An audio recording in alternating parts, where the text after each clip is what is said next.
சமாதானமும் சத்தியத்தோடு கூட அன்பும் நம் அனைவரோடும் என்றென்றும் இருப்பதாக. ஸோ இன்னைக்கு நாம பார்க்க போற காரியங்கள் கிறிஸ்துவுக்குள் நான் யார் அப்படிங்கிறத நாம இன்னும் கொஞ்சம் ஆழமாக போய் அதை தெரிந்து கொள்ளும்.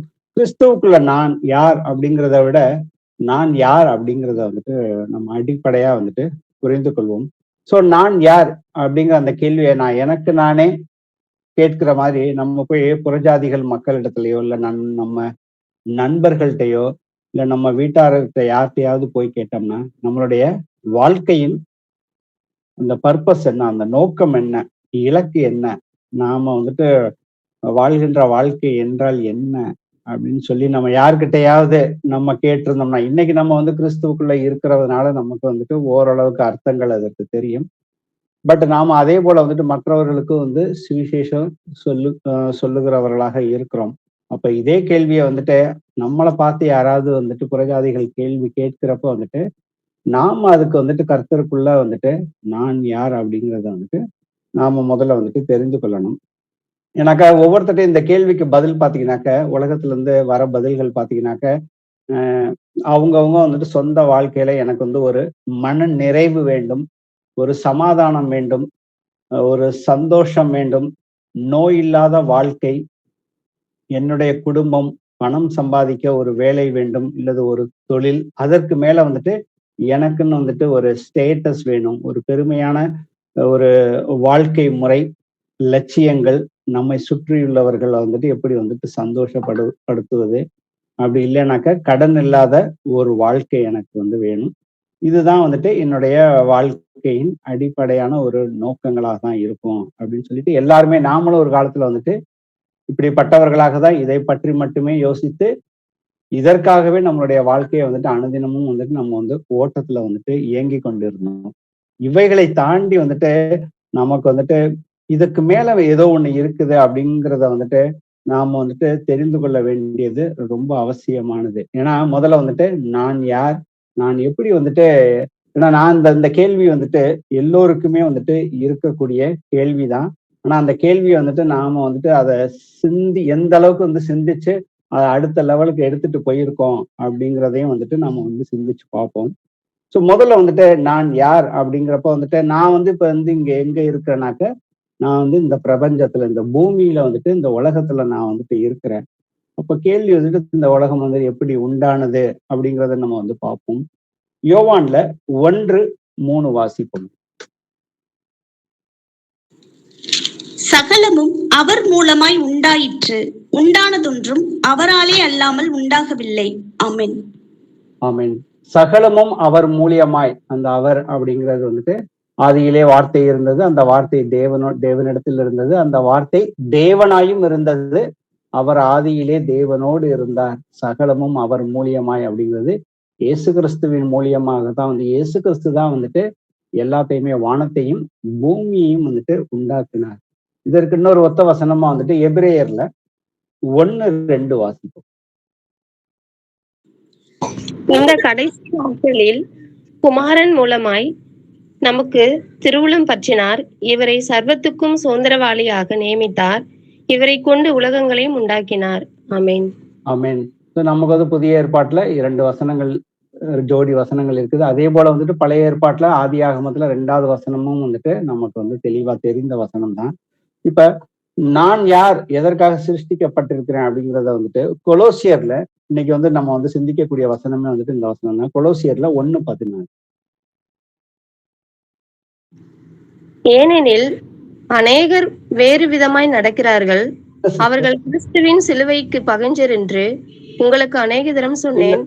சிஸ்டர், கொலோசியர்ல 1:16.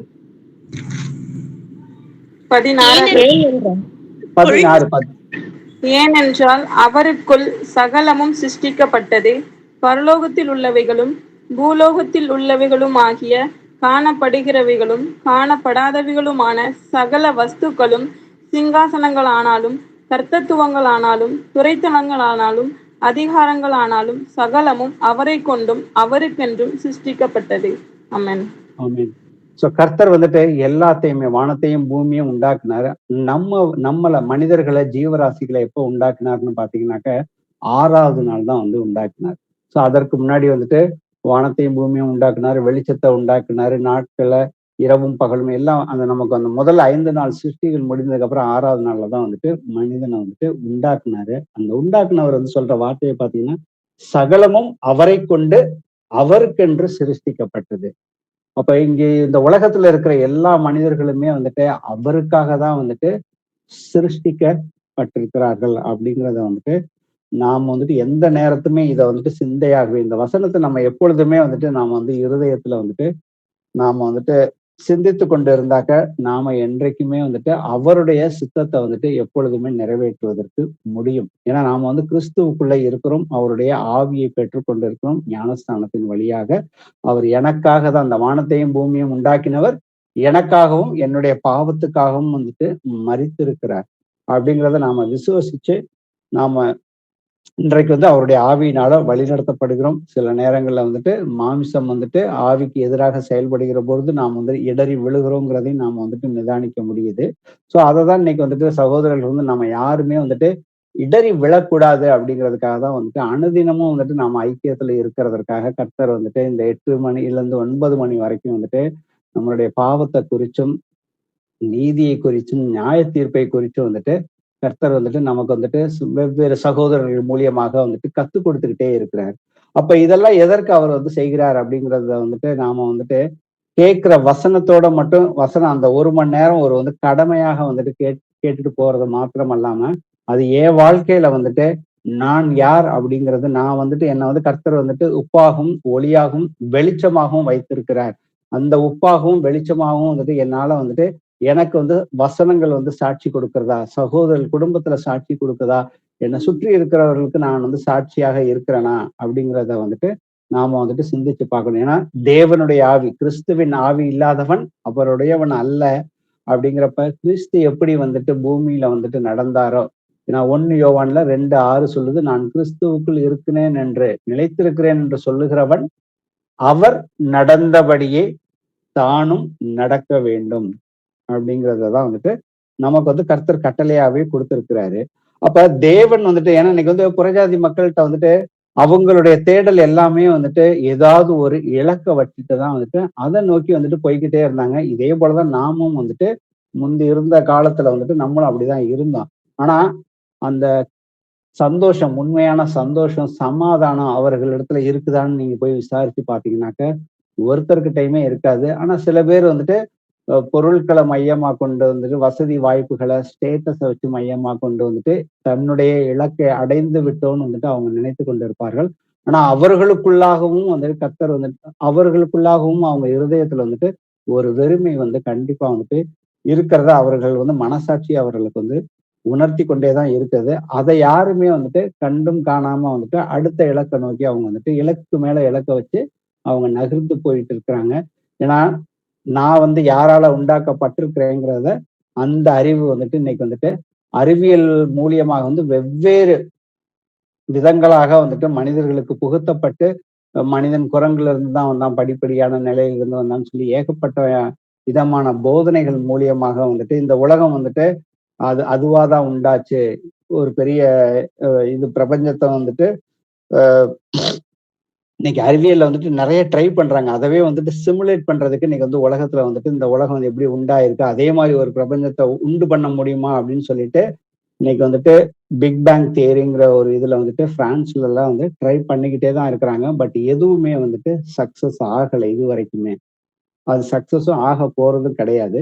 ஸோ மனிதனுடைய வாழ்க்கையின் நோக்கம் என்ன அப்படிங்கிறது வந்துட்டு மனிதன் வந்து காலங்காலமாக 1000 ஆண்டுகளாக வந்துட்டு அவன் வந்துட்டு அந்த நோக்கத்தை கண்டுபிடிக்கிறதுக்காக வந்துட்டு அவன் வந்து ட்ரை பண்ணிக்கிட்டே இருக்கான். ஆனா வந்துட்டு அவன் வந்துட்டு அந்த ட்ரை பண்ண ஒவ்வொரு தடவையும் அவன் வந்து ட்ரை பண்ற விதத்தை பார்த்தீங்கன்னாக்கா அவன் வந்துட்டு அதற்கு அவன் ட்ரை பண்ணியும் அவனுக்கு கிடைக்காம போறதுக்கு காரணம் வந்துட்டு அவன் முன்னிலையாகப்படுத்துறது தன்னை வந்து முன்னிலைப்படுத்தி நான் யாராக விரும்புகிறேன், என் வாழ்க்கையில நான் என்ன செய்ய வேண்டும், என்னுடைய லட்சியம் என்ன, என்னுடைய ஆசைகள் என்ன, என் எதிர்காலத்தை குறித்த என்னுடைய கனவுகள், திட்டம், இதை வச்சு சுயநலமாவே யோசிச்சு பார்த்து அவன் வந்துட்டு வாழ்க்கை நோக்கத்தை வந்துட்டு அவன் வந்துட்டு தெரியாமையே வந்துட்டு இது வரைக்குமே வந்துட்டு இன்னைக்கு வந்துட்டு புறஜாதி மக்கள் எல்லாமே இதை குறிச்சு வந்துட்டு தெரியாம அப்படியே சில பேர் வந்துட்டு கல்லையும் மண்ணையும் விசுவசிக்கிறாங்க, வெவ்வேறு தெய்வங்களை விசுவசிக்கிறாங்க. ஆனா அதன் மூலியமா அவங்களுக்கு வந்து விடுதலை கிடைச்சிருக்கிறா, உண்மையான சந்தோஷத்துல போயிட்டு இருக்கோமா அப்படின்னு பார்த்தோம்னாக்க யாருமே அப்படி வந்துட்டு போக முடியாது. ஸோ இப்ப இதே மாதிரிதான் வந்துட்டு இதே கேள்விதான் வந்துட்டு எனக்கு ஒரு முன்னொரு காலத்துல வந்துட்டு இந்த கேள்வி இருந்துச்சு. நான் வந்துட்டு இன்னைக்கு வந்துட்டு ஒரு குழந்தையா பிறந்தேன், வளர்ந்தேன். அதுக்கப்புறம் வந்து படிச்சு முடிச்சேன். ஒரு வேலை கிடைச்சிச்சு, திருமணமாச்சு, குழந்தைகள் வந்துருச்சு. அடுத்தது என்ன, ஒரு நாளைக்கு வந்துட்டு மரணம் வந்து கண்டிப்பா ஏற்படும். இததான் வந்து எங்க அப்பா செஞ்சாரு. இதேதான் என்னுடைய முன்னோர்கள், தாத்தா, அதுக்கு முன்னோர்கள் எல்லாமே. இது வந்து ஒரு சைக்கிள் மாதிரி போய்க்கிட்டே இருக்குது. ஸோ இதோட அர்த்தம் என்ன, நம்ம வாழ்ற வாழ்க்கைக்கு அர்த்தம் என்ன அப்படிங்கிறத நம்ம வந்து தேடி பார்க்கிறப்ப வாசிப்போமே. பிரசங்கியில 3வது அதிகாரத்துல 1-2 வாசி. ஒவ்வொன்றிற்கும் ஒவ்வொரு காலம் உண்டு. வானத்தின் கீழ் இருக்கிற ஒவ்வொரு காரியத்துக்கும் ஒவ்வொரு சமயம் உண்டு. பிறக்க ஒரு காலம் உண்டு, இறக்க ஒரு காலம் உண்டு, நட ஒரு காலம் உண்டு, நட்டதை பிடுங்க ஒரு காலம் உண்டு. ஆமென். ஆமென். சோ பிறக்கிறதுக்கு ஒரு காலம் உண்டு, இறக்கிறதுக்கு ஒரு காலம் உண்டு. இது எல்லா மனிதர்களுக்குமே நியமிக்கப்பட்டது. இதற்கு இடைப்பட்ட காலத்துல என்ன நடக்குது அப்படிங்கறத வந்து சிஸ்டர் தொடர்ந்து 8 வரைக்கும் வாசிங்க. கொல்ல ஒரு காலம் உண்டு, குணமாக்க ஒரு காலம் உண்டு, இடிக்க ஒரு காலம் உண்டு, கட்ட ஒரு காலம் உண்டு, அழ ஒரு காலம் உண்டு, நகைக்க ஒரு காலம் உண்டு, புலம்ப ஒரு காலம் உண்டு, நடனம் பண்ண ஒரு காலம் உண்டு, கற்களை எரிந்துவிட ஒரு காலம் உண்டு, கற்களை சேர்க்க ஒரு காலம் உண்டு, தழுவ ஒரு காலம் உண்டு, தழுவாமல் இருக்க ஒரு காலம் உண்டு, தேட ஒரு காலம் உண்டு, இழக்க ஒரு காலம் உண்டு, காப்பாற்ற ஒரு காலம் உண்டு, எரிந்துவிட ஒரு காலம் உண்டு, கிழிக்க ஒரு காலம் உண்டு, தைக்க ஒரு காலம் உண்டு, மௌனமாயிருக்க ஒரு காலம் உண்டு, பேச ஒரு காலம் உண்டு, சிநேகிக்க ஒரு காலம் உண்டு, பகைக்க ஒரு காலம் உண்டு, யுத்தம் பண்ண ஒரு காலம் உண்டு, சமாதானம் பண்ண ஒரு காலம் உண்டு. ஆமென். ஆமென். சோ இந்த 6 வசனங்களை நம்ம நிதானிச்சு பார்த்தோம்னா இதுதான் வந்து ஒரு மனிதனுக்குள்ளாக காலகாலமாக எல்லா மனிதருக்குள்ள வந்துட்டு இதுல ஏதாவது ஒரு இதுல வந்துட்டு நம்ம வந்து கடந்து இந்த காரியங்கள்ல வந்துட்டு கடந்து சென்று நம்ம வாழ்க்கையின் ஓட்டம் வந்து ஓடிக்கொண்டே இருக்கிறது. அப்ப இதோட கன்க்ளூஷனா வந்துட்டு சாலமோன் என்ன சொல்லியிருக்காருங்கிறத அடுத்த 9வது வசனத்துல வந்து வருத்தப்பட்டு பிரயாசப்படுகிறவனுக்கு அதனால் என்ன பலன். இப்ப இவ்வளவு காரியங்களும் வந்துட்டு கடைசியா வந்துட்டு வருத்தமும் சஞ்சலமும் தான் வந்துட்டு மிஞ்சி இருக்குது. அடுத்த 10வது வசனம் சொல்லுது, மனுபுத்திரர் பாடுபடும்படி தேவன் அவர்களுக்கு நியமித்த தொல்லையை கண்டேன்னு சொல்லி சாலமோன் வந்துட்டு, ஏன்னா அவன் தான் வந்துட்டு இன்னைக்கு அந்த பெரிய ஞானத்திலே அவனுக்கு இருந்த வந்துட்டு செல்வம் வந்து இன்னைக்கு வந்து உலகத்துல வந்து இது வரைக்கும் யாருக்கிட்டையும் இல்லை. அவன் தான் வந்துட்டு ஞானவான் அப்படின்னு சொல்லி கர்த்தர் வந்துட்டு ஏசப்பாவே அவர் பூமியில இருக்கிறப்ப சொன்னாரு. அவன் எல்லாத்தையுமே அவன் அனுபவித்தவன் வந்துட்டு கடைசியா வந்துட்டு இதுதான் வந்துட்டு கடைசியா வந்துட்டு மனிதர்கள் படும் தொல்லையை கண்டேன் அப்படின்னு. ஆனா அதுக்கப்புறம் வந்து அடுத்த ஒரு முக்கியமான வசனம் 11வது வசனம் வாசிங்க. அவர் சகலத்தையும் அதினதின் காலத்திலே நேர்த்தியாக செய்திருக்கிறார், உலகத்தையும் அவர்கள் உள்ளத்திலே வைத்திருக்கிறார். ஆதலால் தேவன் ஆதி முதல் அந்த மட்டும் செய்து வரும் கிரியையை மனுஷன் கண்டுபிடியான். ஆமென். ஆக்சுவலா வந்துட்டு நம்ம இங்கிலீஷ் பைபிள்லயோ இல்ல நம்ம வந்துட்டு பைபிள்ல போய் நம்ம பார்த்தோம்னாக்க இந்த வசனம் வந்துட்டு உலகத்தை அவர்கள் உள்ளத்திலே வைத்திருக்கிறார் அப்படிங்கிறது வந்துட்டு சரியான வார்த்தை கிடையாது. அவர் நித்தியத்தை அவர்கள் உள்ளத்திலே வைத்திருக்கிறார். ஸோ இங்கிலீஷ்ல இதே வார்த்தை இதே வசனத்தை வாசிச்சோம்னா God has planted eternity in the hearts of மென்.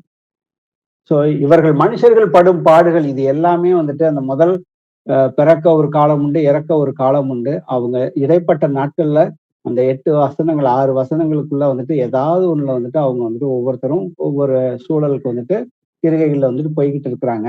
ஆனா கர்த்தர் வந்திருக்கு அவர்கள் வந்து ஒவ்வொருத்தருமே வந்துட்டு படுற பிரயாசம் வந்துட்டு அவர்கள் வந்துட்டு உழைக்கிறார்கள், அதுக்கப்புறம் சந்தோஷமா இருக்கிறார்கள், துக்கமா இருக்கிறார்கள். இது எல்லாமே எல்லா மனிதனுக்குமே நியமிக்கப்பட்டிருக்கிறது. ஆனா அதுக்கு இடையில வந்துட்டு கர்த்தர் வந்துட்டு அவர் ஆதியிலே வந்துட்டு கர்த்தர் வந்துட்டு ஒவ்வொரு மனிதனுக்குள்ளாக வந்துட்டு நித்தியத்தை வந்து வைத்திருக்கிறார் அப்படிங்கிறத வந்துட்டு கர்த்தர் வந்துட்டு இந்த வசனத்துல வந்துட்டு நம்ம வந்துட்டு தெளிவாக வந்துட்டு புரிஞ்சு கொள்ள முடியும். அதனாலதான் வந்துட்டு கர்த்தர் வந்துட்டு நம்ம வந்துட்டு ஒவ்வொரு மனுஷனையும் அவர் வந்து கடைசியில நியாயம் தீர்க்கிறப்ப ரோமர் 2வது அதிகாரத்துல பார்த்தோம்னா 15வது வசனம் சொல்லும் வந்து குற்றம் உண்டு குற்றம் இல்லை என்று சொல்லி, ஏன்னா கர்த்தராகி இயேசுக்கு அந்த புறஜாதிகளை வந்துட்டு எப்படி நியாயம் தீர்க்க போறாரு, அவருடைய மனசாட்சியின்படிதான் அவர் வந்துட்டு நியாயம் தீர்க்க போறார் அப்படிங்கிறத வந்துட்டு, ஏன்னா ஒவ்வொருத்தருக்கும் இது தெரியும். ஏதோ வந்துட்டு இந்த உலக வாழ்க்கையை தாண்டி ஏதோ ஒண்ணு இருக்குது அப்படிங்கிறத வந்துட்டு ஒவ்வொரு மனிதனும் யோசிச்சுக்கிட்டே தான் இருக்கிறான். பட் அவனுக்கு வந்துட்டு இந்த உலகத்தோட ஒத்து வாழ்றனால, ஏன்னா இன்னைக்கு இருக்கிற உலகம் வந்துட்டு ஒரு 50 ஆண்டுகளுக்கு முன்னாடி வேற ஒரு உலகமா இருந்துச்சு. இன்னைக்கு வந்து எல்லாமே நம்ம கையில வந்துட்டு செல்போன், கம்ப்யூட்டர் அப்படின்னு சொல்லிட்டு எல்லா இன்ஃபர்மேஷன்ஸுமே நம்ம கண்ணு முன்னாடி நம்ம இருதயத்துக்குள்ள வந்துட்டு பல விதமான இலக்குகளை நோக்கி தான் வந்துட்டு ஓடிக்கிட்டே இருக்குது. அப்ப தேவன் வந்து நம்ம உள்ளத்துல வந்துட்டு அந்த உணர்வை வச்சிருக்கிறாரு. ஆனா அந்த உணர்வை உள்ளவர்கள் யாருமே இல்லைன்னு சொல்லி வாசிப்போமே. ரோமர்ல 3:10-12 வரைக்கும்.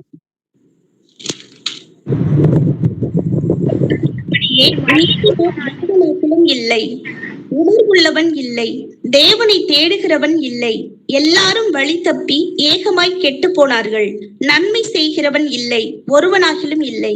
ஆமென். ஆமென். சோ நன்மை செய்கிறவன் ஒருவனுமே இல்லை. ஏன்னாக்கா வந்துட்டு அடிப்படையா வந்துட்டு அவனுக்கு வந்துட்டு தேவன் நித்தியத்தை வச்சிருக்கிறார் அவன் உள்ளத்துல. ஆனா அந்த உணர்வு வந்துட்டு வரப்போது அவன் வந்துட்டு தன்னுடைய இலக்கை நோக்கி போய்கிட்டே இருக்கனாலதான் வந்துட்டு அவன் வந்து தேவனை தேடுகிறவன் ஒருவனுமே இல்லைன்னு சொல்லியிருக்காரு. ஆனா கர்த்தர் வந்துட்டு அவருடைய கிருபையினாலும் இரக்கத்தினாலும் மகா பெரிய இரக்கத்தினாலும் நமக்கு வந்து இங்க இருக்கிற எல்லோருக்குமே வந்துட்டு அவர் வந்துட்டு சத்தியத்தை வந்துட்டு வெளிப்படுத்தி இருக்கிறாரு. நாம யாரு, நாம எப்படி உண்டாக்கப்பட்டோம், நாம உண்டாக்கப்பட்டது முதல் வந்துட்டு அவர் வந்து எப்படி நம்மளை வந்து கவனித்து கொண்டு வருகிறார் அப்படிங்கிறத வந்துட்டு இன்னும் கொஞ்சம் சில வசனங்கள்ல வந்துட்டு பார்ப்போம். யோபு 12:10 வாசி. சகல பிராணிகளின் ஜீவனும் மாம்சமான சகல மனுஷரின் ஆவியும் அவர் கையில் இருக்கிறது. ஆமென். ஆமென். சோ இந்த வசனத்தோட விளக்கத்தை பார்த்தோம்னாக்க, இங்க சகல சிருஷ்டிப்புகளின்னு பாத்தீங்கன்னா எல்லா மிருகங்கள், வாழ்கின்ற ஊறுகின்ற எல்லா ஜீவராசிகளும், அதே போல வந்துட்டு மனுஷர்களுடைய ஆவியும் அவருடைய கையில இருக்குது. அப்படிங்கிறப்ப வந்துட்டு அந்த எல்லா ஜீவராசிகளை வந்துட்டு அவர் தான் வந்துட்டு வழி காட்டுறாரு. வழிகாட்டுறதுக்கு ஒரு எக்ஸாம்பிள் பாத்தீங்கன்னா, கழுதை வந்துட்டு பிலியாமன்ட்ட வந்துட்டு பேசினதை வந்து கர்த்தர் தான் வந்துட்டு பேச வச்சாரு. அதே போல வந்துட்டு யோனாவை வந்துட்டு கடல்ல வந்து தூக்கி போட்டப்ப ஒரு மீன் வந்து திமிங்கலம் வந்து அவனை வந்து முழுங்கி 3 நாள் அவன் வந்துட்டு வயிற்றுக்குள்ள இருந்து மறுபடியும் போய் கரையில போய் விட்டது. ஸோ அதற்கும் கர்த்தர் தான் வந்துட்டு வழியை காட்டுறாரு, கட்டளையிடுறாரு, அது போய் வந்துட்டு செய்கிறது. அதே போலதான் நம்மளுடைய ஆவி. ஏன்னா அவர் நம்மளுடைய ஆவியை வந்துட்டு அவருக்கு தான் தெரியும். அவர் எந்த இழுத்து கொண்டாருனாக்க நம்மளுடைய உயிர் வந்துட்டு போயிடும். ஏன்னா நம்மளுடைய எல்லா அதிகாரமும் வல்லமையும் அவர்கிட்ட தான் இருக்குது. ஏன்னா வந்துட்டு அவரால் தான் எல்லாமே உண்டாக்கப்பட்டது. அப்ப நான் வந்துட்டு என்னுடையவன் அல்ல அப்படிங்கிறத வந்துட்டு நாம ஒரு நோக்கத்துக்காக தான் வந்துட்டு உண்டாக்கப்பட்டு இருக்கிறோம் அப்படிங்கிறத வந்துட்டு நாம வந்துட்டு புரிந்து கொள்ளணும். நான் 1 கொலோசியர்ல வந்துட்டு ஏற்கனவே வாசிச்சதான், சகலமும் அவரை கொண்டும் அவரைக்கென்று சிருஷ்டிக்கப்பட்டது அப்படிங்கிறத வந்துட்டு நாம எப்பொழுதுமே இந்த உணர்வோட வந்துட்டு இருக்கணும். ஆனா இன்னைக்கு வந்துட்டு நாம வந்துட்டு ஒரு மனிதன் வந்துட்டு இந்த உலகத்தாறு படி பாத்தீங்கன்னாக்கா மனிதர்கள் வந்து எப்படி வந்துட்டு வாழ வேண்டும் அப்படின்னு சொல்லிட்டு வரமுறைகள், அவங்களுடைய வாழ்க்கை நோக்கம் என்ன அப்படின்னு சொல்லிட்டு நிறைய வந்துட்டு இன்னைக்கு வந்து உலகத்துல வந்துட்டு பிரபலமான புஸ்தகங்கள் இருக்கு. இதுக்காக நிறைய சினிமா படங்கள் வந்திருக்கு, கருத்தரங்குகள் வைக்கிறாங்க. நீங்க வந்துட்டு உங்களுடைய வாழ்க்கையை வந்துட்டு அர்த்தமுள்ளதாக நீங்க வந்துட்டு எப்படி கண்டுகொள்ள முடியும் அப்படிங்கிறதுக்கு நிறைய இன்னைக்கு வந்துட்டு அநேகர் வந்துட்டு ஆலோசனைகள் வந்து இலவசமா வந்துட்டு கொடுக்கறதுக்கு ட்ரை பண்ணிக்கிட்டே தான் இருக்கிறாங்க. ஆனா மனிதன் வந்துட்டு அந்த எந்த இதுலையுமே வந்துட்டு அந்த எந்த ஒரு அணுகுமுறையிலையும் வந்துட்டு அவன் வந்துட்டு உண்மையான வாழ்க்கையின் அர்த்தம் என்ன, இந்த பூமியில நான் வந்துட்டு இன்னைக்கு நான் இந்த கூடுகையில வந்து கலந்துருக்கேன்னா அதுக்கு என்ன நோக்கம் அப்படிங்கிறத வந்துட்டு மனிதன் நாம புரிஞ்சுக்கணும். அதே போல மனிதர்களும் வந்துட்டு புரியாம இருக்கனாலதான் வந்துட்டு கர்த்தரை வந்துட்டு யாருமே வந்துட்டு இன்னைக்கு எவ்வளவு சொன்னாலுமே வந்துட்டு சிலரால வந்துட்டு ஏற்றுக்கொள்ளவே முடியல. ஆனா அது மட்டும் இல்லாம இன்னைக்கு கர்த்தரை ஏற்றுக்கொண்டவர்கள் எவ்வளவு பேர் வந்துட்டு இவ்வளவும் தெரிந்திருந்துமே வந்துட்டு அவங்க தங்களுடைய சொந்த இலக்கை நோக்கி தான் வந்துட்டு போய்கிட்டு இருக்காங்க. இதோ மரித்தேன், என்னுடைய ஜீவன் இயேசு கிறிஸ்துவுக்குள்ளதான் வந்துட்டு மறைந்திருக்கிறது அப்படிங்கிறது அந்த வசனத்தோட உணர்வு என்ன, அதற்கு கட்டளை என்ன கொடுத்திருக்கார் கர்த்தர், அதன்படி நான் நடக்கிறேனா அப்படிங்கிறத நாமே வந்துட்டு சிந்திச்சு பார்க்கணும். நாமளும் இதே மாதிரியான இந்த பழைய வாழ்க்கையில வந்துட்டு இந்த மாதிரி அணுகுமுறைகள் எல்லாம் வந்துட்டு ட்ரை பண்ணி பார்த்திருப்போம். சோ இதுதான் வந்துட்டு ஏசப்பா சொல்றாரு. மார்க் வாசிப்போமே, மார்க் 8:36. மனுஷன் உலகம் முழுவதையும் ஆதாயப்படுத்தி கொண்டாலும் தன் ஜீவனை நஷ்டப்படுத்தினால் அவனுக்கு லாபம் என்ன? ஆமென். ஆமென். இன்றைக்கு உலகத்தார் எல்லாமே இந்த வசனத்தின்படிதான் வந்துட்டு ஓடிக்கொண்டே இருக்கிறாங்க. அதே போலதான் வந்துட்டு அந்த அந்த நித்திய ஜீவனை குறிச்சின அந்த உணர்வு வந்துட்டு எப்பொழுதுமே நம்மள வந்துட்டு இல்லாததுனாலதான். ஏன்னா பிலிப்பியர்ல வந்துட்டு 2வது அதிகாரத்துல சொல்லியிருக்கிற சாரி 4வது அதிகாரத்துல 8வது வசனத்தை வாசிச்சோம்னாக்க ஒரு 8 பாயிண்ட்ஸ் வந்து சொல்லியிருப்பாரு. இவைகளையே நீங்க வந்து எப்பொழுதுமே வந்துட்டு சிந்தித்து கொண்டு இருங்கள்னு சொல்லியிருப்பாரு. அப்ப அடிப்படையா வந்துட்டு நான் யார்? நான் வந்துட்டு கர்த்தரால வந்துட்டு சிருஷ்டிக்கப்பட்டிருக்கிறேன். அப்ப நான் வந்து இந்த உலகத்தை வந்துட்டு அப்ப நான் வந்து அவருடைய இப்ப நான் வந்து விசுவசிச்சு நான் அவரை ஏத்துக்கிட்டேன். அவருடைய பிள்ளையாகும்படி அதிகாரத்தையும் வந்துட்டு அவர் எனக்கு கொடுத்திருக்கிறாரு. அப்ப இழந்து போன அதிகாரத்தை ஆதாம் வந்துட்டு இழந்து போன அதிகாரத்தை வந்துட்டு கர்த்தர் கொடுத்தாரு. ஆனா ஆதாம் வந்து சிருஷ்டிக்கப்பட்ட அவங்கிட்ட வந்துட்டு இந்த பூமியை வந்துட்டு முழுசா வந்துட்டு அவனோட அதிகாரத்துல கொடுத்தாரு. அந்த அதிகாரத்தை தான் வந்துட்டு எனக்கும் இன்னைக்கு வந்து கர்த்தர் கொடுத்திருக்கிறாரு. ஏன்னாக்கா இன்னைக்கு வந்து அநேக ஊமைகள்ல வந்துட்டு கர்த்தர் பேசிக்கிட்டே இருக்கிறார் நம்ம கிட்ட வந்துட்டு. அவர் வந்து மறுபடியும் வந்துட்டு நான் வந்துட்டு கணக்கு கேட்பேன் உங்ககிட்ட அப்படின்னு சொல்லி இருக்கிறாரு. ஏன்னா இன்னைக்கு வந்து ஆதாம்கிட்ட அவன் எப்படி இழந்த அதிகாரத்தை கர்த்தர் வந்து மீட்டு கொண்டு அவரை நாம விசுவசிக்கிறது மூலமா நாம மறுபடியும் அந்த இழந்து போன அதிகாரத்தை நாம ஒவ்வொருத்தருமே வந்துட்டு பெற்றுக்கொண்டோம். அப்ப பெற்றுக்கொண்டதற்கு ஏற்றபடி வந்துட்டு என்னுடைய வாழ்க்கை வந்துட்டு இருக்குதா இல்லையா அப்படிங்கிறத நாம வந்துட்டு நிதானிச்சு பார்க்கணும். அப்ப என் வாழ்க்கை அப்படி இருக்குதா இல்லையா அப்படிங்கிறத வந்துட்டு நான் வந்து எப்படி வந்துட்டு நான் வந்துட்டு கண்டுபிடிக்கிறது அப்படின்னு பாக்குறப்ப வந்துட்டு, ஏன்னா நாம வந்துட்டு இப்ப இன்னைக்கு யாராவது வந்துட்டு நம்ம கிட்ட வந்துட்டு நம்ம ஃபார் எக்ஸாம்பிள் வந்துட்டு நமக்கு வந்து இன்னைக்கு வந்து 2 வீலர் வந்துட்டு வண்டி ஓட்ட தெரியும் அநேகருக்கு வந்துட்டு. ஆனா இன்னைக்கு ஒரு புதுசா ஒரு எலக்ட்ரிக் வண்டியை நம்ம வந்துட்டு இதுக்கு முன்னாடி யூஸ் பண்ணாத ஒரு வண்டியை வந்து நம்ம கிட்ட கொடுத்து நீங்க வந்து இதை ட்ரை பண்ணுங்க ஓட்டுங்க அப்படின்னு சொன்னோம்னா அதை நம்ம எப்படி ஆப்ரேட் பண்றதுன்னே நமக்கு வந்துட்டு தெரியாது. ஏன்னா அதுக்கு முன்னாடி வந்துட்டு அந்த எக்ஸ்பீரியன்சஸ் இல்லை. அது எப்படி ஸ்டார்ட் பண்றது, அதுக்கு கீ இருக்கா இல்லையாங்கிறது தெரியாது. அப்போ ஒன்னும் வந்துட்டு அதை கண்டுபிடிச்சவங்கள்ட்ட கேட்கணும். அப்படி இல்லைனாக்க அதோட யூசர் மேனுவல்ல வந்துட்டு நம்ம வந்துட்டு பார்க்கணும். அந்த கையேடை வச்சுட்டு அது எப்படி வந்துட்டு ஆப்ரேட் பண்றதுங்கிறத பார்க்கணும். அதே போலதான் இன்னைக்கு நான் வந்து தேவனாலதான் வந்துட்டு சிருஷ்டிக்கப்பட்டிருக்கிறேனாக்க அப்ப என்னுடைய வாழ்க்கை, ஏன்னா 1 கொரிந்தியர் 6:19 சொல்லுது, நீங்கள் வாசிங்களே சிஸ்டர். 1 கொரிந்தியர்ல 6:10. உங்கள் சரீரமானது நீங்கள் தேவனாலே பெற்றும் உங்களில் தங்கியும் இருக்கிற பரிசுத்த ஆவியினுடைய ஆலயமா இருக்கிறதென்றும் நீங்கள் உங்களுடையவர்கள் அல்லவென்றும் அறியீர்களா? ஆமென். ஆமென். சோ இந்த இடத்துல வந்துட்டு நீங்கள் உங்களுடையவர்கள் அல்லவென்று அறியீர்களா? அப்போ வந்துட்டு நான் வந்துட்டு எனக்கு ஏன் இஷ்டப்படி வந்துட்டு சிந்திச்சு செயல்படுறதுக்கு எனக்கு வந்துட்டு எந்த அதிகாரமும் இல்லை அப்படிங்கிறதான் வந்துட்டு கர்த்தர் வந்துட்டு நமக்கு வந்து உணர்த்துறாரு. அதுக்காக வந்துட்டு அவர் வந்துட்டு நம்மளை வந்துட்டு அடிமை மாதிரி வந்துட்டு இருக்க சொல்லல. அவர் வந்துட்டு ஆவிக்குரிய ரீதியில வந்துட்டு கர்த்தர் வந்து சொல்லாரு. ஏன்னா நம்மளை வந்துட்டு அவர் வந்து என்னைக்குமே வந்துட்டு ஒரு சுவிட்ச் போர்டு மாதிரி வந்துட்டு சுவிட்ச் போட்டா ஃபேன் ஓடும், லைட் எரியும். அது மாதிரி நம்மளை வந்துட்டு அவர் படைக்கல. அவருடைய ஆவி அதற்காகவும் நமக்கு கொடுக்கல. நம்மளை வந்துட்டு சுயாதீனத்துக்கு நமக்கு வந்து சொந்தமா சிந்திச்சு செயல்படக்கூடிய எல்லா சுதந்திரத்தையும் கொடுத்திருக்கிறாரு. ஆனா பவுல் வந்து ஒரு இடத்துல சொல்றாரு 1 கொரிந்தியர்ல 9வது அதிகாரத்துல, நான் வந்து எல்லாவற்றையும் செய்வதற்கு எனக்கு வந்து அதிகாரம் இருக்கு. திருமணம் பண்ணவும், இதை சாப்பிடவும், எதை வேணா செய்யறதுக்கு எனக்கு அதிகாரம் இருக்கு.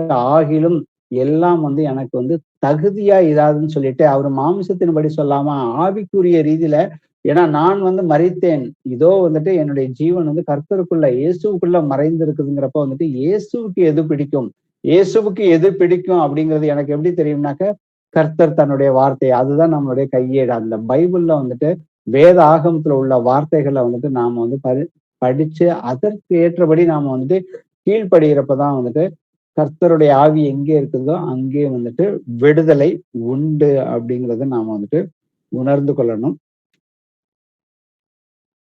ஏன்னா நான் வந்துட்டு என்ன யாருன்னு அடையாளம் கண்டுபிடிக்கிறதே வந்துட்டு நான் கிறிஸ்துவுக்குள்ள இருந்தா மட்டும்தான். அதுக்கு வந்து முதல்ல நான் வந்துட்டு உலகத்தை பார்க்காம நான் வந்துட்டு இன்னைக்கு வந்து உலகத்துல இருந்து எவ்வளவோ வந்துட்டு நமக்கு வந்துட்டு இன்புட்ஸ் வந்துகிட்டே இருக்கும். உங்க வாழ்க்கையை இப்படி நடத்துங்க, அப்படி மாத்திக்கங்க, இந்த பிரச்சனைக்கு இந்த வழியை வந்துட்டு பின்பற்றுங்கன்னு சொல்லி நமக்கு அநேக அறிவுரைகள் வந்துட்டு வந்துகிட்டே தான் இருக்கும். ஆனா வந்துட்டு அது கடைசியா வந்துட்டு சரியான விதத்துல போகுதா, சமாதானத்தின் வழியா இருக்குதா அப்படின்னு பாக்குறப்போ வந்துட்டு இன்னைக்கு வந்து அநேகருக்கு அப்படி கிடைக்கிறது கிடையாது. அப்ப ஆனா கிறிஸ்துவுக்குள்ள இருக்கிறப்ப அப்பதான் வந்து என்னுடைய அடையாளத்தை நான் கண்டுபிடிக்க முடியும்.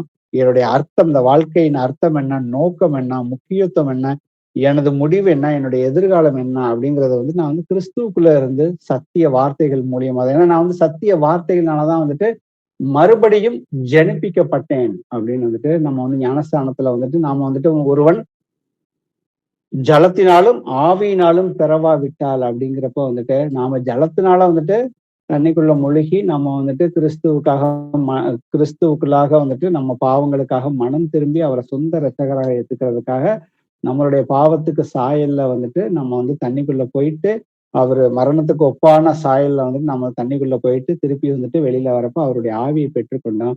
ஆவியை பெற்றுக்கொண்டதுக்கு அப்புறம் நான் வந்துட்டு ஆவியினால வந்துட்டு பறக்கணும்னு வந்து கர்த்தர் சொல்றப்ப வந்துட்டு சத்திய வசனத்தினாலே வந்துட்டு நம்ம ஒவ்வொருத்தருமே வந்து ஜெனிப்பிக்கப்பட்டீர்கள்னு சொல்லியிருக்காரு கர்த்தர்.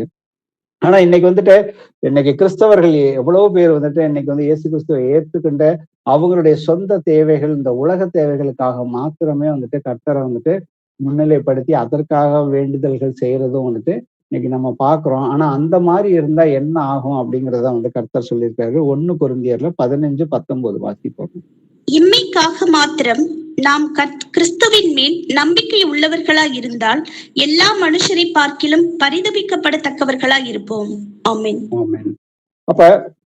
அப்ப நாம வந்துட்டு அப்ப கண்டிப்பா வந்துட்டு கர்த்தர் வந்துட்டு, ஆனா அதே மாதிரி வந்துட்டு நான் வந்து இம்மைக்காக மாத்திரம் நான் வந்துட்டு எதுக்குமே ஜெபம் பண்ணக்கூடாதா, தேடக்கூடாதா கர்த்தர்கிட்ட அப்படின்னாக்க, கர்த்தர் அதுக்குன்னே வந்து சொல்லியிருக்காரு. மத்தேயு 6:33 சொல்லுது, முதலாவது நீங்க வந்துட்டு தேவனுடைய ராஜ்யத்தை வந்து தேடுங்கப்பா, இவைகள் எல்லாம்னாக்க உங்களுக்கு தேவையானது எல்லாவற்றையுமே, அடிப்படையா உங்களுக்கு தேவையான வாழ்வாதாரத்துக்கு தேவையானது எல்லாமே வந்துட்டு தேவன் வந்து நீங்க கேட்காம வந்துட்டு அவர் வந்து உங்களுக்கு எப்பொழுதுமே வந்துட்டு கொடுக்கறதுக்கு வந்துட்டு ரெடியா இருக்கிறாரு. தேவனுடைய ராஜ்யத்தையும் அதன் நீதியையும்.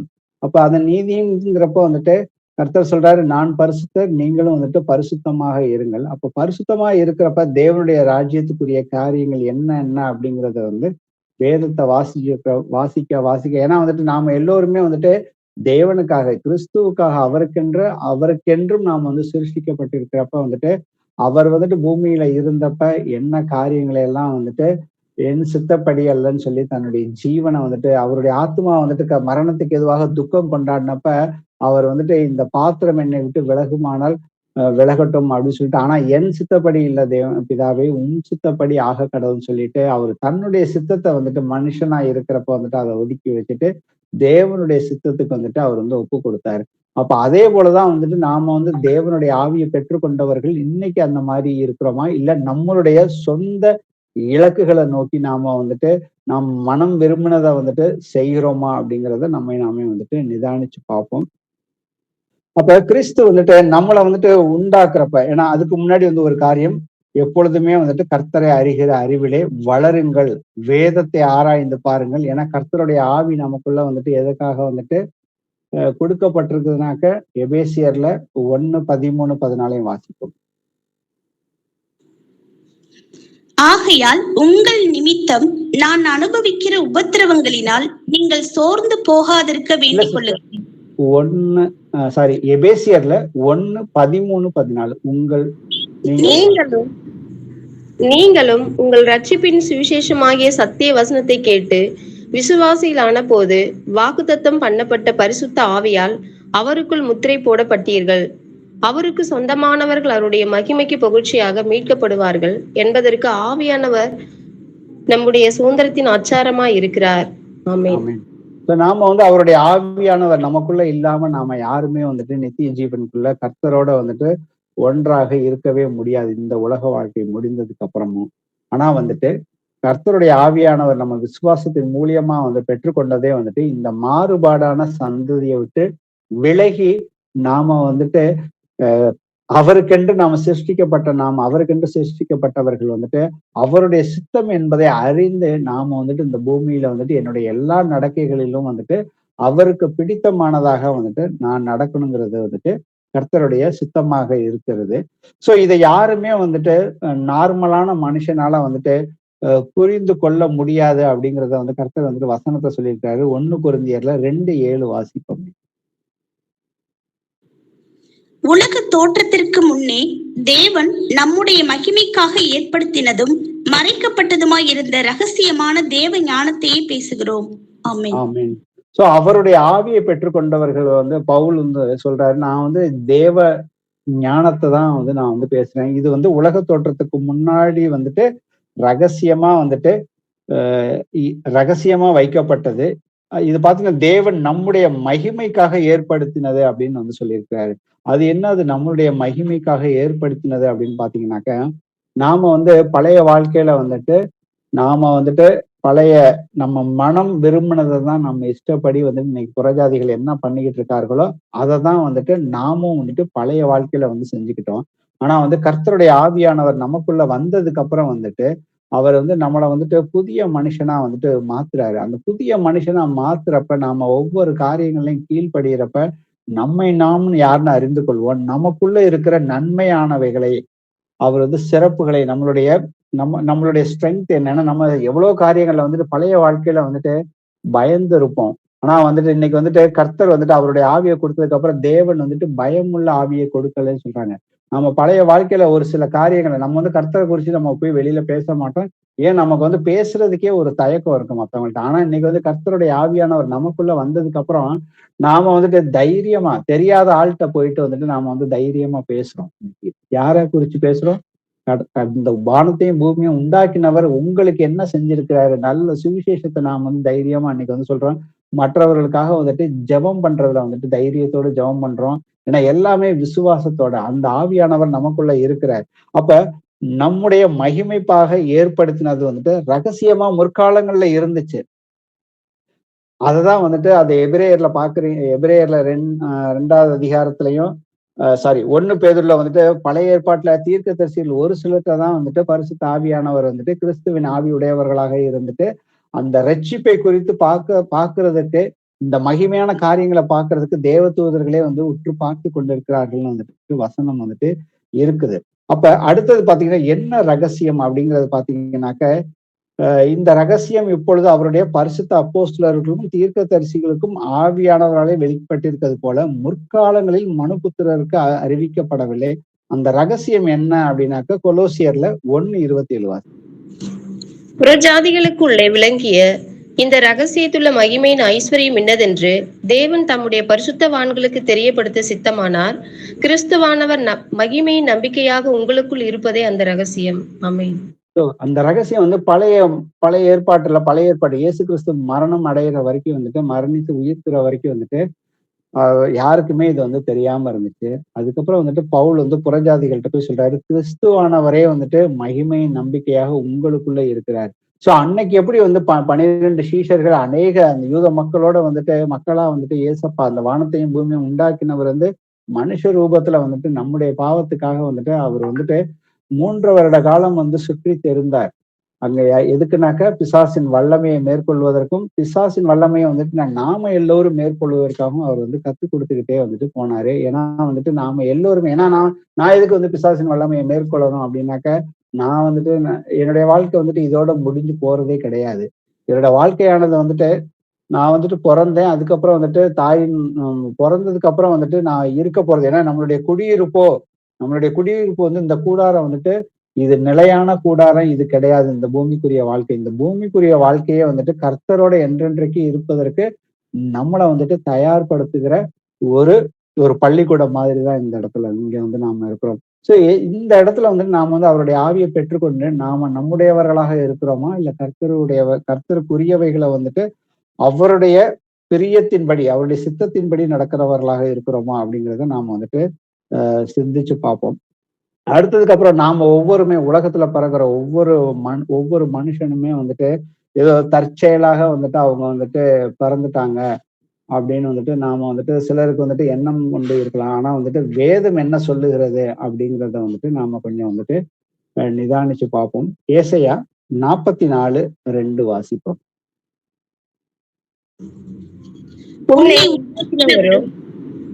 தாயின் கர்ப்பத்தில் உன்னை உருவாக்கினவரும் உனக்கு துணை செய்கிறவருமாகிய கர்த்தர் சொல்லுகிறதாவது, என் தாசனாகிய யாக்கோபே, நான் தெரிந்து கொண்ட யெசூரனே, பயப்படாதே. ஆமென். ஆமென். சோ இத வந்து இன்னொரு வேற தமிழ் டிரான்ஸ்லேஷன்ல நான் கொஞ்சம் வாசிக்கிறேன் எடுத்துட்டு. நானே கர்த்தர், நான் உன்னை படைத்தேன், நீ எப்படி இருக்க வேண்டும் என்று உன்னை படைத்தவர் நான் ஒருவரே, உன் தாயின் வயிற்றில் இருக்கும் பொழுது நான் உனக்கு உதவி இருக்கிறேன் அப்படின்னு வந்து கர்த்தர் சொல்றாரு.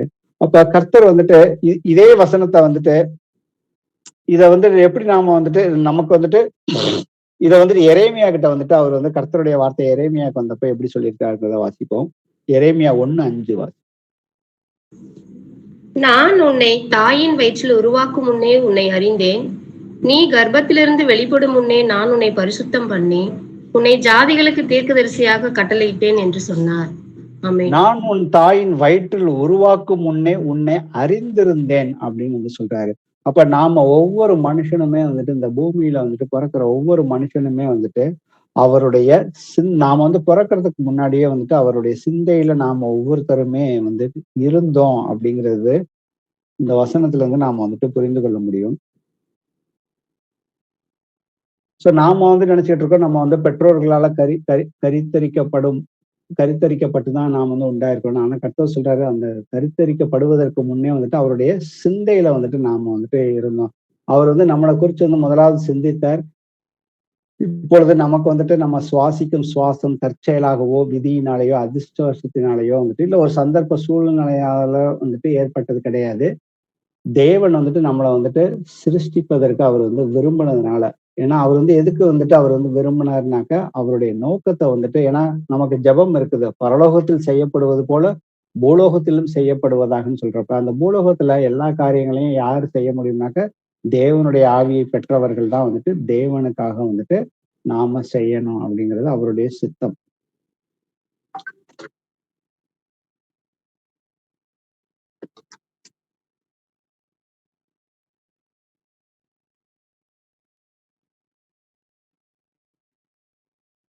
அப்ப அடுத்தது வந்துட்டு சங்கீதம் 138 8வது வசனம் வாசி.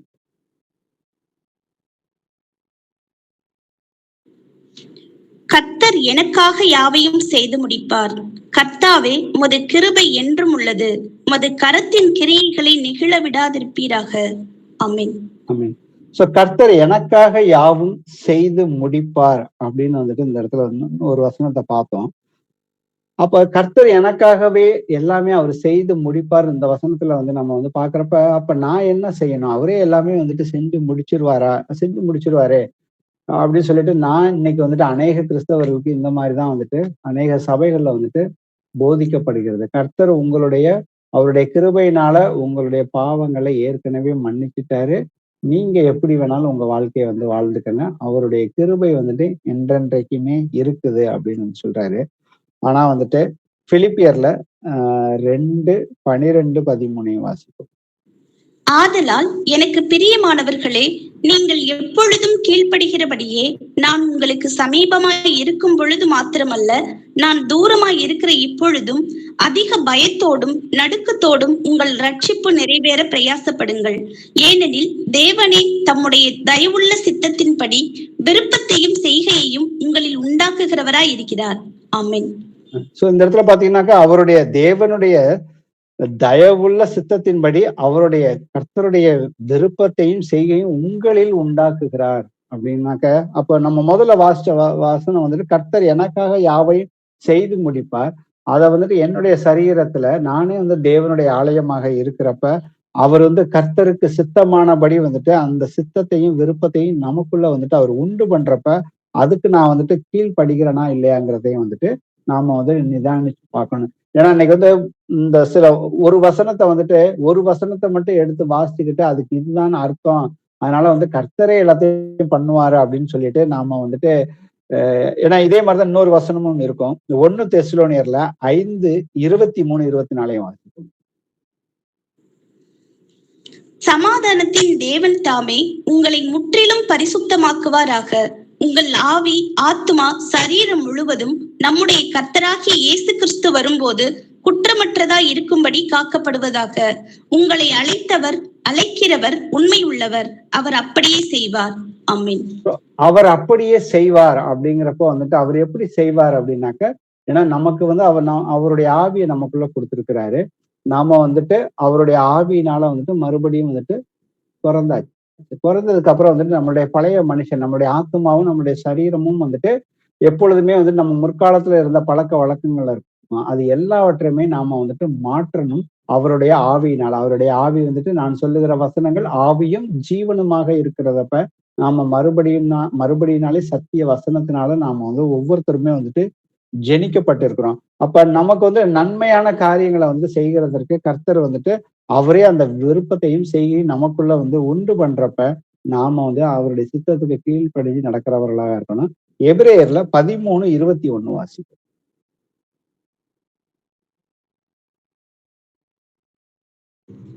இயேசு கிறிஸ்துவை கொண்டு தமக்கு முன்பாக பிரியமானதை உங்களில் நடப்பித்து நீங்கள் தம்முடைய சித்தத்தின்படி செய்ய உங்களை சகலவித நற்கிரியையிலும் சீர்பொருந்தினவர்களாக்குவாராக. அவருக்கு என்றென்றைக்கும் மகிமை உண்டாவதாக. ஆமென். ஆமென். இந்த வசனமும் வந்துட்டு அததான் சொல்லுது. தம்முடைய சித்தத்தின்படி செய்ய உங்களை சகல நற்கிரியைகளிலும் சீர்பொருந்துவர்களாக்குவாராக. ஏன்னாக்க நாம வந்து விசுவாசத்தை கொண்டு எபேசியர்ல 2வது அதிகாரத்துல பார்ப்போம். விசுவாசத்தை கொண்டு நாம வந்துட்டு அவருடைய கிருபையினால வந்துட்டு ரட்சிக்கப்பட்டிருக்கிறோம். இது உங்களால் உண்டானதல்ல. இதுல வந்து பெருமை பாராட்டுறதுக்கு நீங்க வந்துட்டு ஒண்ணுமே வந்துட்டு நமக்கு வந்து எந்த அதிகாரமும் கிடையாது. நீங்க வந்து கிறிஸ்துவுக்குள்ள வந்துட்டு நற்கிரிகளை செய்வதற்கு ஏற்கனவே வந்துட்டு உலக தோற்றத்துக்கு முன்னே வந்துட்டு நீங்க வந்து தெரிந்து கொள்ளப்பட்டீர்கள்னு சொல்லி நமக்கு வந்துட்டு வசனம் இருக்குது.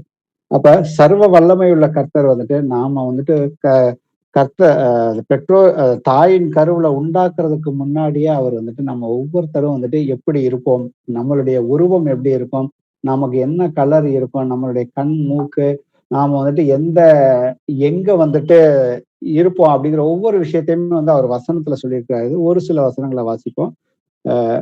சங்கீதம் 139:15 வாசி.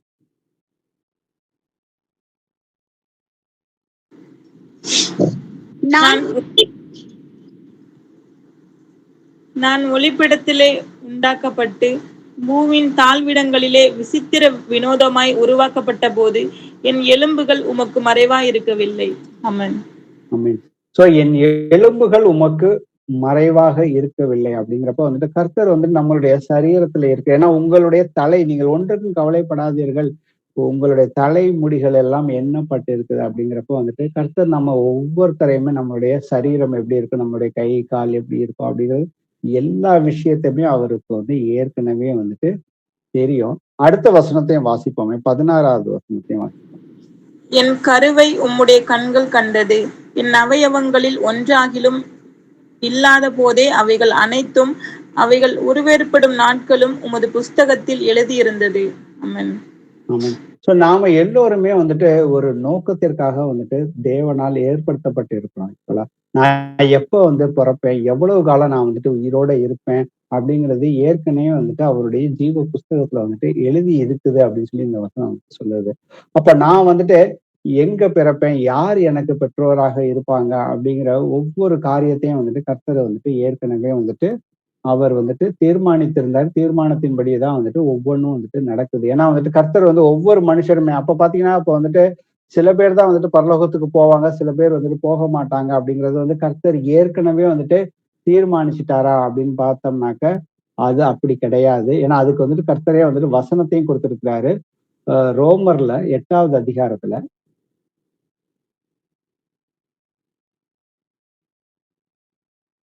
29வது வசனம் 30வது வசனம். தம்முடைய குமாரன் அநேக சகோதரருக்குள்ளே முதற் பேரானவராய் இருக்கும் பொருட்டு தேவன் எவர்களை முன்னறிந்தாரோ அவர்களை தமது குமாருடைய சாயலுக்கு ஒப்பாய் இருப்பதற்கு முன்குறித்திருக்கிறார்.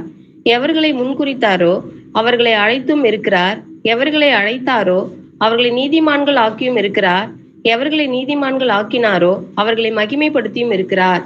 ஆமென். ஆமென். சோ இன்னைக்கு வந்துட்டு இந்த வசனத்தை, இந்த 30வது வசனத்தை தான் இன்னைக்கு வந்து அநேகர் சபைகள்லயும் சரி, மத்த ரோமன் கத்தோலிக்கத்திலயும் சரி, அவர் ஏற்கனவே வந்துட்டு நம்ம போய் சுவிசேஷத்தை சொல்றப்ப வந்து அவர் எவர்களை முன்குறித்தாரோ அவர்களை அழைத்து இருக்கிறார்.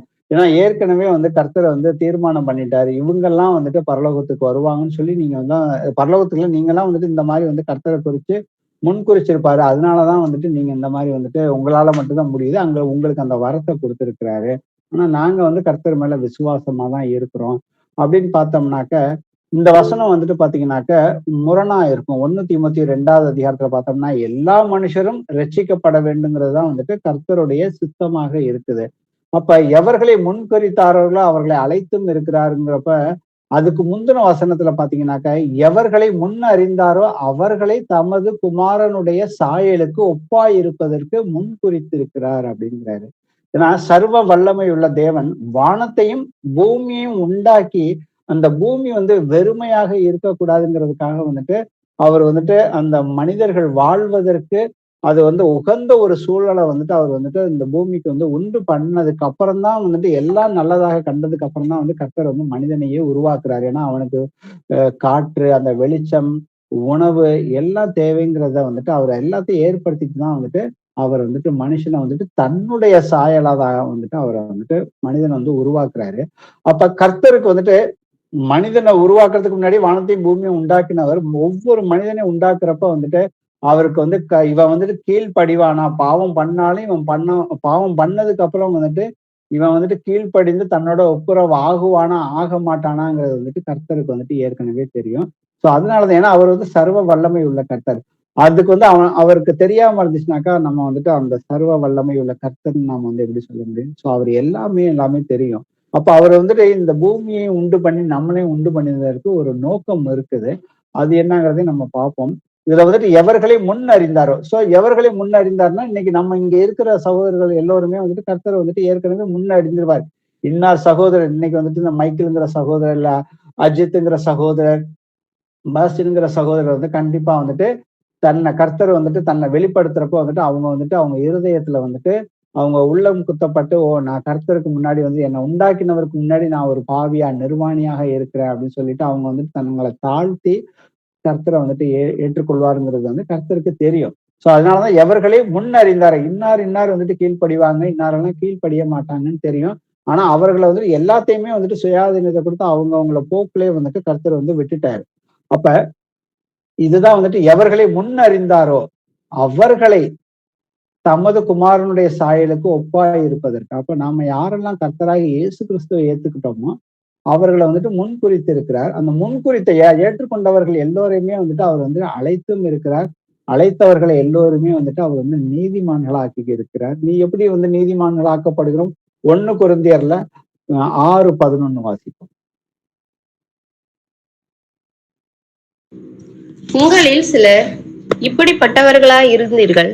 ஆயினும் கர்த்தராகிய இயேசுவின் நாமத்தினாலும் நமது தேவனுடைய ஆவியினாலும் கழுவப்பட்டீர்கள், பரிசுத்தமாக்கப்பட்டீர்கள், நீதிமான்கள் ஆக்கப்பட்டீர்கள். ஆமென். ஆமென். சோ யாரெல்லாம் நீதிமான்கள் ஆக்குறதற்கு அவர் ஸ்டெப்ஸ் அழகா சொல்லியிருக்கிறாரு. ஞானஸ்தானத்தின் மூலியமாக ஒருத்தர் ஜலத்தினாலும் ஆவியினாலும் தங்கள் பாவங்களை அறிக்கையிட்டு மனம் திரும்புறப்ப நீதிமானாக்கப்படுறான். ஏன்னா கர்த்தரை அடிப்படையா ஏன்னா பழைய ஏற்பாட்டுல நீதிமான் யாருன்னு சொல்லியிருந்தாக்கா ஆபிரகாம் தேவனுடைய வார்த்தையை விசுவசித்தான், அவனுக்கு அது நீதியாக எண்ணப்பட்டது. இன்னைக்கு நமக்கு சுவிசேஷமாக அறிவிக்கப்பட்டது நம்மளுடைய பாவத்திற்கு எப்படி விடுதலை கிடைக்கும் அப்படின்னாக்க, கர்த்தராகிய இயேசு கிறிஸ்து எனக்காக மரித்தார், எனக்காக உயிரோட இருக்கிறாருங்கிறத ஒவ்வொருத்தரும் அவருடைய மரணத்தையும் உயிர்த்தெழுதையும் நாம விசுவசிக்கிறப்ப நாம அதற்கேற்ற கிரிகைகளை நாம ஞானத்தின் வழியாக அந்த கிரிகைகளை காட்டுறப்ப மட்டும்தான் நீதிமான்களாக்கப்படுறோம். எதற்காக நீதிமான்களாக்கப்படுறோம்னாக்க, கர்த்தர் என்னுடைய ஜபத்தை, நீதிமான்களுடைய ஜபத்தை எப்பொழுதுமே அவர் கேட்பதற்கு அவர்கள் அவர் எப்பொழுதுமே தயாராக இருக்கிறார். அப்ப என்னுடைய ஜபம் கேட்கப்படும். ஏன்னா இன்னைக்கு நான் உலகத்துல இன்னைக்கு உலகத்தோட ஒத்து வாழவே முடியல. அதனாலதான் இன்னைக்கு நாம் கர்த்தரை கர்த்தரை வெளிப்படுத்தினப்ப நாம கர்த்தரை அவர் இருதயத்துல சொந்த இரட்சகராக ஏத்துக்கிட்டோம். அப்ப நாம இந்த மாறுபாடான சந்ததியை விட்டு விலகி நம்மளை காத்துக்கொள்ளலாம். ஏன்னா இன்னைக்கு நாமே சோதித்து அறிந்து பார்ப்போம். இன்னைக்கு நம்ம வீடுகள்ல நம்மளுடைய பிள்ளைகள் முற்காலத்துல எப்படி கீழ்ப்படிந்திருந்தார்களா, நாம எப்படி இருந்தோம், இன்னைக்கும் நான் சில பிள்ளைகள் அவங்க எவ்வளவு அடிக்ஷன்ஸ்ல இன்னைக்கு உலகத்துல ஒவ்வொருத்தரும் சொல்றதை கேள்விப்படுறப்ப இன்னைக்கு அடிக்ஷனே அந்த போன் அடிக்ஷன் ஒண்ணு போது இன்னைக்கு அவர்கள் எல்லோரையுமே அவர்களுடைய வாழ்க்கையே நிர்மூலமாக்குறத அனுதினமும் நாம நியூஸ்ல வாசிக்கிறோம்.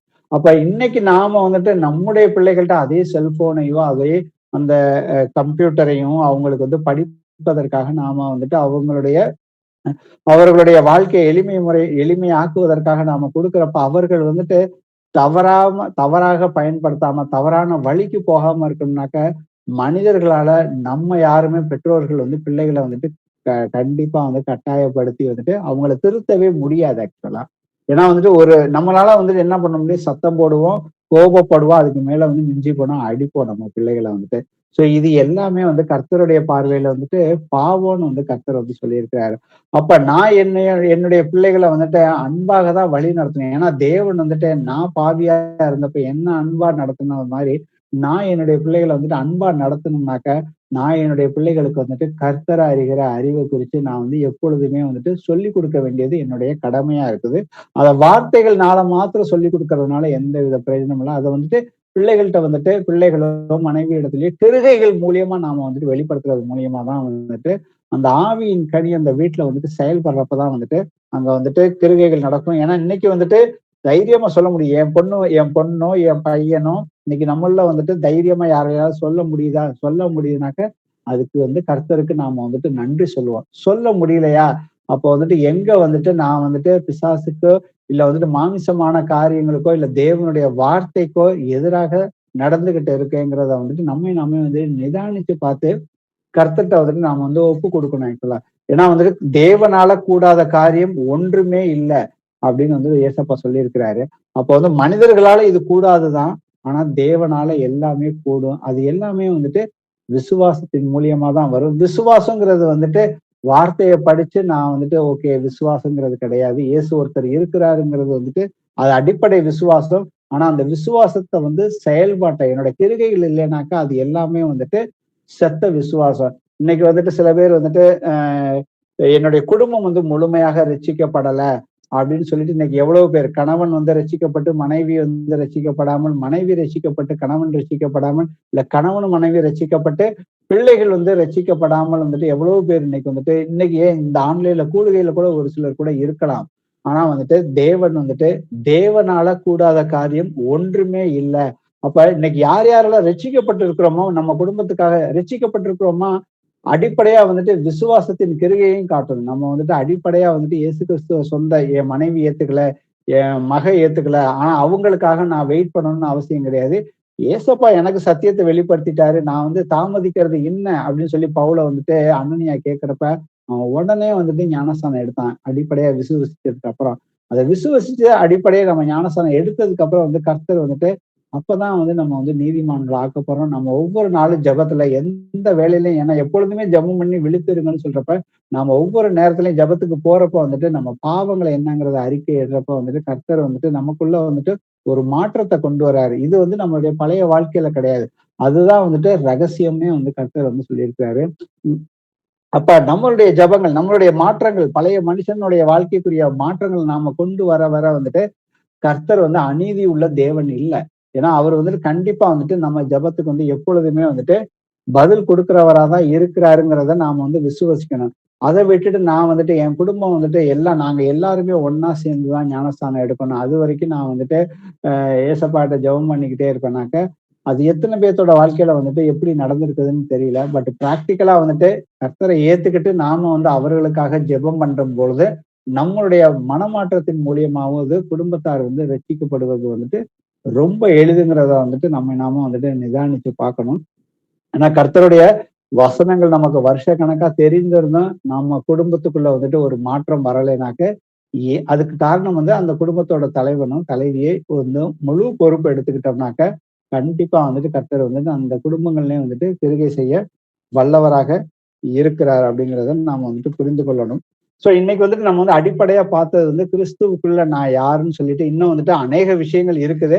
நம்ம வந்து வரும் நாட்கள்ல வந்துட்டு இதை குறித்து இன்னும் வந்துட்டு நாம என்ன நோக்கத்துக்காக கர்த்தர் வந்து நம்மளை உண்டாக்கி இருக்கிறாரு. ஆனா நாம வந்துட்டு இன்னைக்கு வந்துட்டு கர்த்தரை ஏத்துக்கிட்டதுக்கு அப்புறமும் கூட நம்ம வந்துட்டு எந்த விதமான உந்துதல்ல வந்துட்டு நம்ம வந்துட்டு வழி நடத்தப்படுகிறோம்.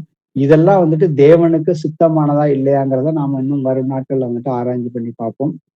இப்ப நாம ஒவ்வொருத்தருமே வந்துட்டு நம்முடையவர்கள் அல்ல, கிறிஸ்துவுக்காக வந்துட்டு நாம வந்து அவர் நமக்கு வந்து சகலத்தையும் அவர் தான் உண்டு பண்ணாரு, அவருக்கென்று நாம வந்து சிருஷ்டிக்கப்பட்டிருக்கிறோம் அப்படிங்கிறத நாம நிதானிச்சு அறிஞ்சோம் என்றால் வந்துட்டு நாம வந்து அவருக்கு பிரியமானதை எப்பொழுதுமே செய்வதற்கு நமக்குள்ளாக வந்துட்டு அவருடைய சித்தத்தின்படி வந்து நற்கிரிகளை செய்வதற்கு அவருக்கு வந்து அவர் நம்ம வந்துட்டு வழி நடத்துவாரு.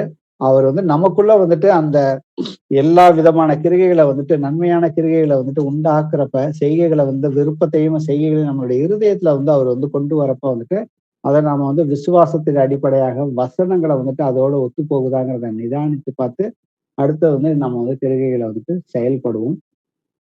ஸோ இதற்காக வந்துட்டு நம்மள ஒருவர் வந்துட்டு இன்னைக்கு வந்து ஒரு இறுதி ஜெபத்தை செய்வோம். Praise the Lord, brothers and sisters.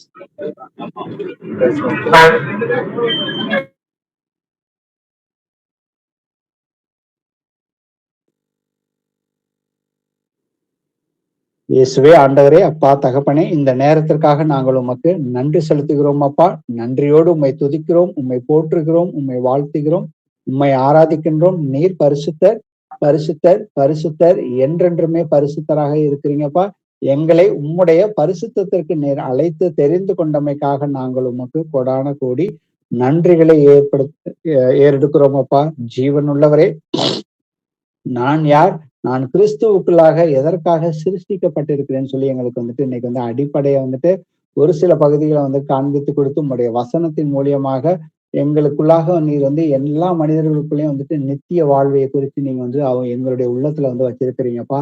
அதை குறித்தின சிந்தையே வந்துட்டு எங்கள் ஒவ்வொருவருக்கும் இன்னைக்கு வந்து வசனத்தை கேட்டவர்கள் ஒவ்வொருவருக்கும் வந்துட்டு அது அந்த சிந்தையை வந்துட்டு எப்பொழுதுமே ஆயுதமாக தரித்து கொண்டு அந்த நித்திய ஜீவனுக்காக தான் நான் வந்துட்டு வாழ்கிறேன்.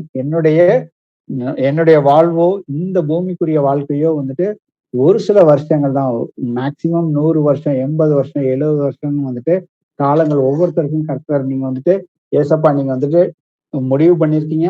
அதன்படி எங்கள் வாழ்நாட்கள்ல வந்துட்டு நாங்க வந்துட்டு உமக்கு பிரியமானதை மட்டும் செய்வதற்கு நீங்க வந்துட்டு எங்கள் ஒவ்வொருவருக்கும் கிருபை பாராட்டும்படியாகவும் எங்களுடைய செயல்களில் எல்லாவற்றிலுமே வந்துட்டு உமக்கு மகிமைக்குரிய செயல்களாக இருப்பதற்கும் எங்கள் ஒவ்வொருவரையும் வழிநடத்தும்படியாகவும் இடத்துல ஜெபிக்கிறோம். அப்பா, அப்பா தகப்பனே, இதோ ஆவி மாம்சத்துக்கு விரோதமாகவும் மாம்சம் ஆவிக்கு விரோதமாகவும் எப்பொழுதுமே ஒன்றுக்கு ஒன்று வந்து எதிராக தான் இருக்குதாப்பா. நாங்க வந்து மாமிசத்துக்குரியவைகளை மேற்கொள்வதற்கு எங்களை வந்துட்டு சத்திய வசனத்தினாலே வந்துட்டு நீங்க வந்துட்டு மறுபடியும் ஜனிப்பித்தீர்களப்பா. உங்களுடைய சத்திய வசனங்களை வந்துட்டு இங்க இருக்கிற ஒவ்வொருத்தருடைய இருதயத்துக்குள்ள வந்துட்டு எழுதி வச்சு அதற்கேற்ற கிருவிகளை செய்வதற்கு நீர் வந்து வழிநடத்தும்படியாக மன்றத்தில் ஜெபிக்கிறோமாப்பா. அதே போல வந்துட்டு ஒவ்வொருத்தருடைய குடும்பத்திலும் இன்னும் ரட்சிக்கப்படாதவர்கள் யார் யாரெல்லாம் இருக்கிறாங்களோ அப்பா தகப்பனே, அவர்கள் குடும்பத்தோடு வந்துட்டு ரட்சிப்புக்குள்ள வருவதற்கு நான் வந்துட்டு இந்த நேரத்துல என்னுடைய ஜெபத்தை வந்துட்டு ஒரு சபையாக எடுத்து வைக்கிறோம். அப்பா, இதோ வந்து கணவன் ரட்சிக்கப்பட்டு ரட்சிப்புக்குள்ள இருந்து மனைவி வந்து அதை ஏற்றுக்கொள்ளாமல், அதே போல குழந்தைகள் ஏற்றுக்கொள்ளாமல், கணவன் ஏற்றுக்கொள்ளாமல் இருக்கிற பட்சத்துல அந்த ஒருவருடைய அவங்க வீட்டுல யாரெல்லாம் வந்துட்டு உம்முடைய விசுவசிச்சு உம்முடைய சத்திய வசனத்தின்படி அவர் ஞானஸ்தானம் எடுத்திருக்கிறார்களோ அவருடைய ஜெபத்தை கேட்டு நீங்க வந்துட்டு அவங்களுக்கு வந்து வழிநடத்தும்படியாக இந்த இடத்துல நாங்கள் இந்த நேரத்தில் ஜெபிக்கிறோமாப்பா. வேற ஏதேனும் காரணம், வேற ஏதேனும் சிந்தனை அவர்களுக்குள்ளாக இருந்தால் நீர் ஒருவரை அவர்களுக்கு வெளிப்படுத்தி கர்த்தருடைய ஆவி எங்கே இருக்கிறாரோ அங்க விடுதலை உண்டு என்பதை நாங்கள் விசுவசிக்கிறோமாப்பா. இந்த சபைக்கு எதிராக செயல்படுகிற எல்லா பொல்லாத சாத்தானையும் பிசாசின் கிரிகளையுமே கர்த்தராகிய இயேசு கிறிஸ்துவின் நாமத்தினாலே இப்பொழுதே வெளியே போய் என்று கட்டளையிடுகிறோம். ஆமேன். இயேசுவே, ஜீவனுள்ளவரே, நீர் எங்களுடைய ஜெபங்களை எப்பொழுதுமே நீங்க வந்துட்டு கேட்டுக்கொண்டிருக்கிறீங்கப்பா. இதோ இந்த சபையார்ல வந்துட்டு சிலருக்கு வந்துட்டு யாருக்கெல்லாம் வந்துட்டு சரீரத்துல பலகீனம் இருக்குதோ, வியாதிகள் இருக்கோ, அப்பா உங்களுடைய தழும்புகளால அவர்கள் எல்லோருமே முழுமையாக சுகம் அடைந்து விட்டார்கள் என்பதை நாங்கள் விசுவசிக்கிறோம். அப்பா, அப்போஸ்தலர்ல வந்துட்டு 3:20 சொல்லுவதுபடி வந்துட்டு ஒவ்வொருவரும் வந்து மனம் திரும்பி நீங்க வந்துட்டு குணம் அடையுங்கள்னு சொல்லியிருக்கீங்கப்பா. அதற்கு ஏற்றபடி நாங்கள் என்ன காரியத்தில் யாரையாவது மன்னிக்காமல் இருந்தாலும், அதே போல எங்கள் மூலியமாக மற்றவர்களுக்கு ஏதாவது ஒரு காரியத்தில் இடர்கள் உண்டாக்கினாலும் அப்பா தகப்பனை எல்லாவற்றையும் நீர் வெளிப்படுத்தி நாங்கள் ஒவ்வொரு காரியங்களிலும் மனம் திரும்பி உம்மோடு என்றென்றும் ஒப்புரவாகி நாங்கள் குணமடைவதற்கு நீரே எங்கள் ஒவ்வொருவரையும் வழிநடத்தும்படியாக இயேசு கிறிஸ்துவின் நாமத்தினாலே எங்களுடைய எல்லா ஜபங்களையுமே எடுத்து கேட்கிறோம். ஜீவனுள்ள நல்ல பிதாவே, ஆமென்.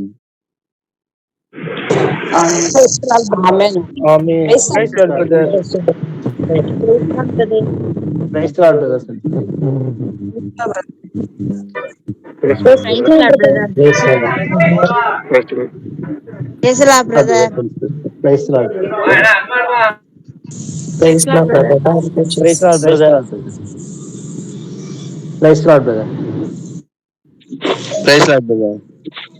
brother.